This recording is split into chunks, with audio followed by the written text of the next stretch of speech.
Hey friend, welcome back to another episode of Christian Podcasting Secrets. I'm your host, Tammy Munson, and as I promised a few weeks ago, we are tackling a big question, especially lately, and that is, should I transition my podcast to video? With Spotify's big push towards video and their recently announced monetization program, it's a hot topic, especially for those faith-based creators. But here's the deal. It's not necessarily audio versus video. It's about how both of these formats can work together, can complement each other to help you grow your discoverability and reach. Now, we're going to dive into Spotify's new program and explore practical tips for adding video to your workflow if that is the route that you choose to go. So without further ado, let's dive in. Friends, I hope that you had a wonderful Thanksgiving filled with good food, family, and friends. It was so nice to have a few days off. So I have to ask, what did you think of the new newsletter? Did you see it? We are pretty happy with the way that it turned out, the new look, all the things. So if you're not sure what I'm talking about, if you don't get the newsletter or you didn't know that we do a monthly newsletter, I want you to head on over to wildfirecreativecompany.com and sign up as soon as you're done listening to this episode. Or pause the episode and go sign up and get the newsletter. Now, like I said, we publish it once a month with industry news, tips, tricks, and even product recommendations from me. Okay, we've got a lot to cover, so let's start with Spotify.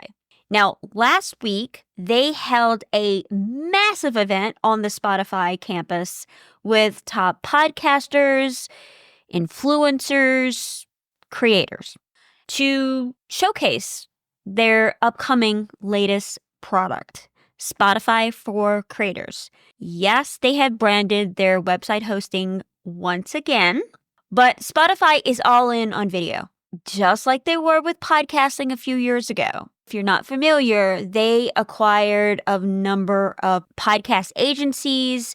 They acquired programs like Anchor, which was a web hosting platform, a free one, and then Chartable, which was a third-party analytics tool. They promised to revolutionize podcasting as we knew it.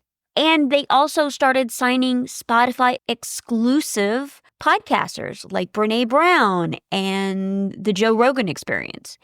Now, they are no longer exclusive to Spotify for those podcasters and many others like them.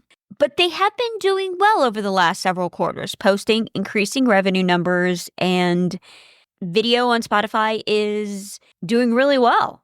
So they are definitely all in. But they have a track record here. Now, I wouldn't be a very good podcasting coach, or I wouldn't be honest with my Enneagram 8 self if I didn't say, hey, there's a track record here. We need to approach this with cautious optimism. Now, Spotify's new program called Spotify for Creators, notice they dropped the podcasting moniker, is video monetization, basically. But it has stricter eligibility requirements than YouTube. Now, here's what you need to qualify to be a part of their program. You must be located in the US, Canada, the UK, or Australia. Your podcast must be hosted through Spotify for Creators. You need 10,000 streamed hours on Spotify in the last 30 days. You must have been streamed by 2,000 unique Spotify users in the last 30 days. And your podcast must have at least 12 published episodes. Now, this is a pretty high bar. It's not going to be realistic for everybody, especially those newer podcasters. But if you're established and you meet these benchmarks, it could be an exciting opportunity. Their web hosting platform, as is, which is currently named Spotify for Podcasters, is okay. Number one, it's free, so a lot of people like that. But free isn't always great.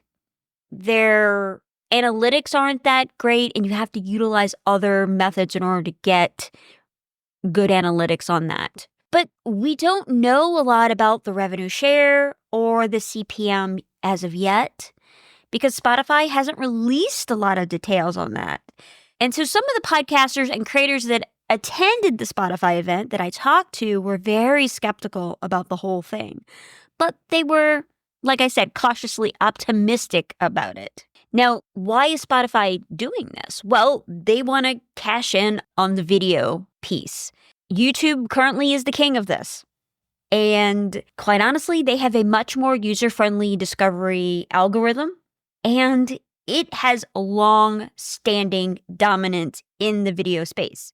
So I don't see a lot of podcasters, a lot of YouTube creators jumping ship from YouTube entirely. I don't think that's the smartest move, at least not for right now. I'm taking a let's see approach. But let's be real about something here, friend. Trends come and go. We've seen it more times than we can count. I've seen it more times than I can count in the 20 plus years of podcasting. And no one can really predict how long this one will stick, how long it's going to last. I will definitely be watching what Spotify is doing with their new program, the information that comes out, and I'm sure this will be a continuing topic of discussion here on the show. But let's talk about video in and of itself for a second, because one of the biggest misconceptions is that either you're only audio or you're only video. And after having a coaching call with a client last week, we're having a discussion about, should she move to video? Should she stay on audio? What should she do? I kind of started thinking a lot about it. And one of the things that I realized that it's not an either or.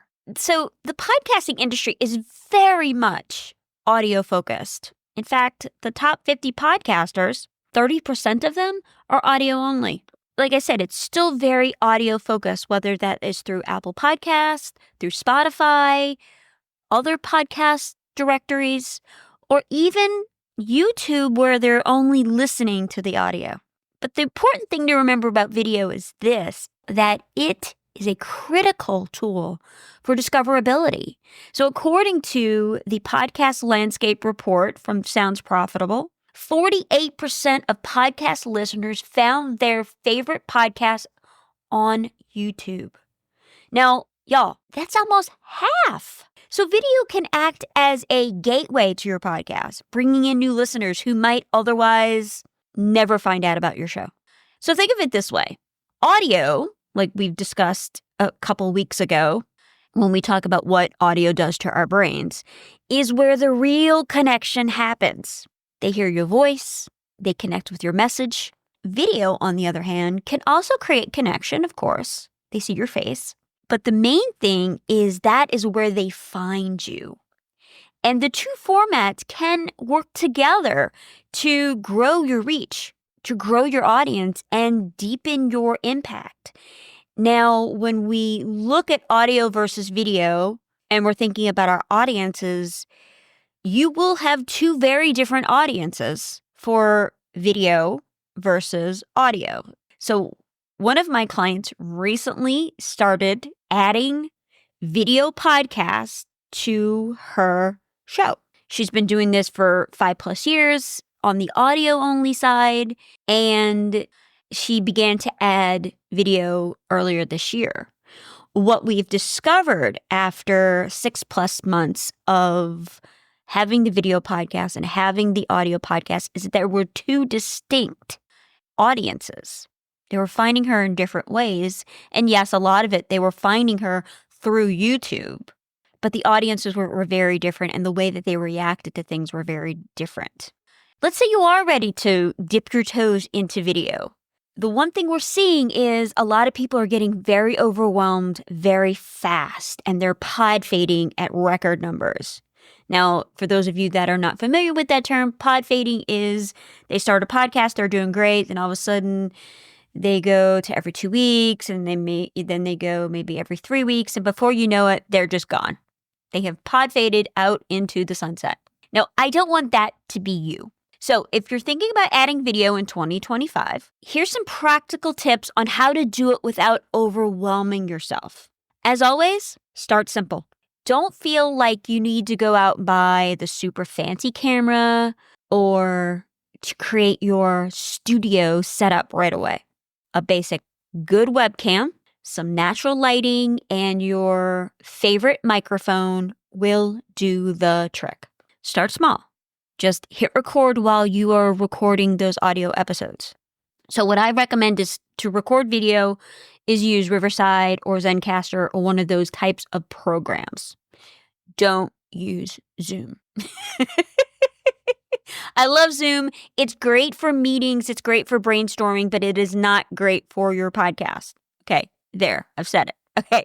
Tip number 2, batch record. Save yourself some time with recording multiple video episodes in one sitting. Now, this goes for the audio side as well as the video side, because this helps keep your workflow efficient and gives you lots of content to edit and release even when life gets busy. The third tip is start really small with some of this. Because if a full video with editing and production quality and all the things, if that feels daunting, start with short clips. Start with little videograms. Now, you can use tools like Canva or Wave to create engaging snippets for your social media. You can post it on Instagram. You can post it on as a YouTube short. Lots of different ways that you could have smaller content that you're including in there as you're starting to get more comfortable with the video capabilities. So these can be highlights from your episodes. Maybe it's a teaser. Maybe it's a trailer for an upcoming season. Or maybe it's even those quick, less than perfect, funny, behind the scenes moments while you're waiting for the train to pass by.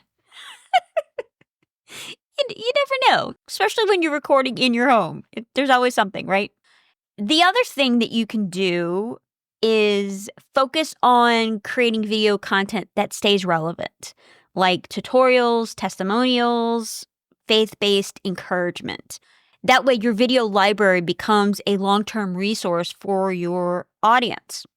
Now, one thing that we have started doing here at Wildfire is we are doing longer form Q&A style videos. They're with myself and our social media manager, Karen, and they're just Q&As. Karen's asking me questions.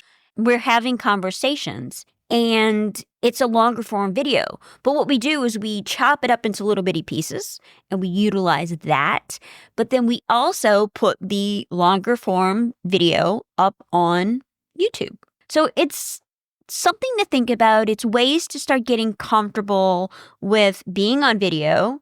It's slightly different, especially if you've been doing audio for a really long time. Video is an entirely different animal. You have to get used to looking at the camera, the hair, the makeup, looking a little bit more professional than maybe you do when you record your audio version. There's just a few extra things that you need to do. It's just the nature of video.